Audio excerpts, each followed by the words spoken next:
आइ हम दूध बगिया बनबऽ जा रहल छी, तऽ अहाँ से वीडियो के पूरा जरूर देखबे और ज्यादा से ज्यादा लाइक सब्सक्राइब शेयर जरूर करबे। तो सबसे पहले गैस पर हम एकटा लोहिया ल लेलिए हैं, एमे 1 गिलास पानी गरम होय के लेल राख देबे। तो देखियो पानी गरम भ गेले हैं, तो खूब पानी के खौला ले के छै।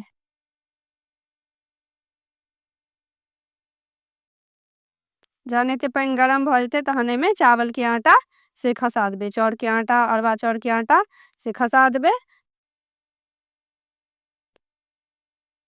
आ कोनो भी करछ से छोलनी ल लेबे, ओकर डंटी से एकरा हिला दे के छै, मिक्स क दे के छै। त गरम पानी में खूब बढ़िया से चाउर के आटा के मिक्स क देबे, मिला देबे।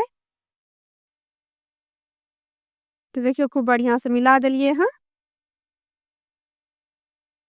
अब एकरा झाँप के छोड़ देबे 5 से 7 मिनट के लेल, एकरा झाँप के राख दे के छै।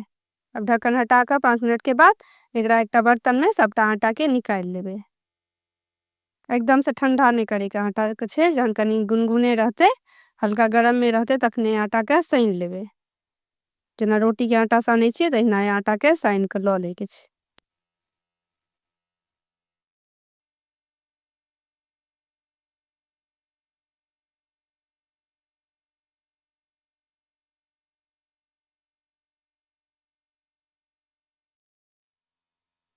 तो देखियो खूब बढ़िया से आटा सान लेलिए हैं।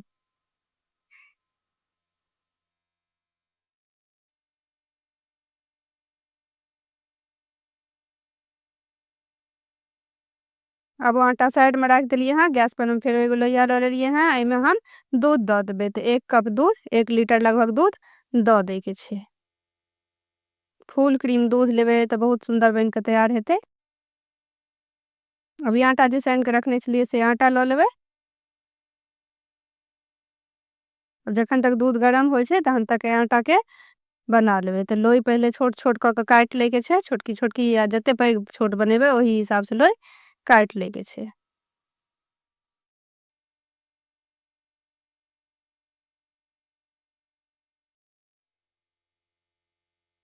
अब एकटा लोई ल लेबे, एकरा गोल क ले के छै, दुनू तरफ हथी के बीच में गोल क लेबे आ उंगली से एमे दबा देबे कनी, ते छेद भ जेते। और एमे खोआ भर देबे बीच में, अगर खोआ भर के बनेबे तखन। तो खोआ में हम चीनी आ बादाम काजू सब काट के मिक्स क के ल लेने छी, तो ओइमे द देबे बीच में आ एकरा खूब बढ़िया से चारू तरफ से बंद क देबे। और एकरा दुनू हाथ के बीच में गोल क लेबे आ तहन दुनू हाथ के उंगली के बीच में राख के दबा देबे कनी। फेर से एकटा लोई ल लेबे और एमे बीच में दबा देबे और एके बीच में भर दे के छै। गुड़ो भर सकै छी या खोआ सेहो भर सकै छी। एकरा चारू तरफ से खूब बढ़िया से बंद क देबे, बंद क के एकरा गोल क लेबे। फिर लंबा क दे के छै दुनू तरफ हथी के बीच में, फिर दुनू हाथ के उंगली बीच में राख के एकरा दबा देबे। तहिना क के सबटा बना ले के छै भर के। आ अगर बिना खोआ या गुड़ के बनबे चाही त एनाही हाथ पर में एकटा लोई ल लेबे, ओकरा गोल क लेबे आ लंबा क के आ दुनू हाथ के उंगली के बीच में दबा देबे। तो देखियो हम सबटा बना के तैयार क लेलहुं हैं। तो पहले सबटा बना के तैयार क ले के छै, तखन तक देखियो दूधो उबल गेले हैं। एक उबाल आबि गेले हैं, तो खूब बढ़िया से एकरा चला देबे। अब एमे जे ई बगिया बना के रखने छलिए सबटा बगिया खसा दे के छै।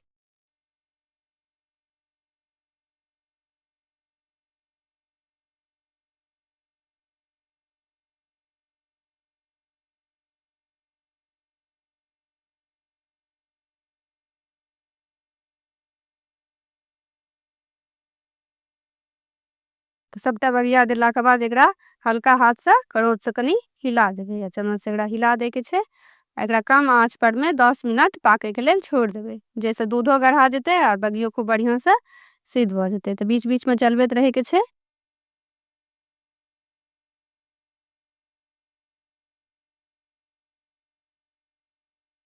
तो देखियो 10 मिनट भ गेले हैं। तो 10 मिनट तक हम खूब बढ़िया से पका लेलहुं हैं। तो देखियो दूध गड़गड़ भ गेले हैं।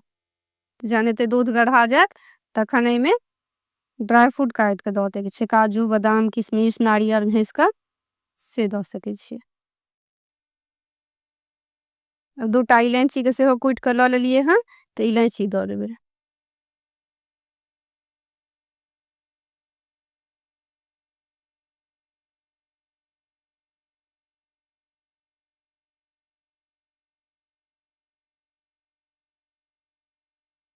बीच बीच में चलबैतो रहबै कि गढ़गर भऽ गेलै हँ तऽ नीचाँसँ लागे नहि है। गैसके कमे आँच पर रखबै। अब एहिमे मीठाके लेल चीनी दऽ देबै। तऽ आधा कटोरी हम चीनी दऽ देलियै हँ। अहाँसभ चाही तऽ अपना हिसाबसँ कम ज़्यादा दऽ सकै छी। तऽ आधा कटोरी हम चीनी दऽ देलियै हँ। आ एकरा चलबैते रहबै, नहीं तऽ दूध फाटि जेतै। ताहि दुआरे चलबैत रहैके छै। तऽ देखियौ फेरसँ उबाल आबि गेलै हँ।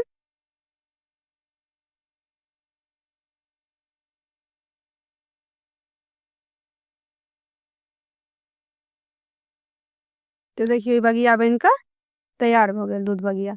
अब एकटा हम अहाँ सबके तोड़ि कऽ सेहो देखा दै छी जे खूब मुलायम खूब सॉफ्ट बनि कऽ तैयार भेल हँ। तऽ एक बेर अहाँसभ हमरा तरीकासँ जरूर बनायब। एहि वीडियोके ज़्यादासँ ज़्यादा लाइक करबै, शेयर करबै, सब्सक्राइब केनाइ नहि बिसरबै। नया केओ छी तऽ एक बेर हमरा तरीकासँ अहाँसभ जरूर बनायब। ई ठंडा हेतै कनि तऽ आओर गढ़गरा जेतै, खूब गाढ़ हो जेतै। तो खूब स्वदगर लागत, खूब स्वदगर बन के बगिया तैयार भेल दूध बगिया। पूरा वीडियो देखे के लिए अहाँ सबके बहुत बहुत धन्यवाद।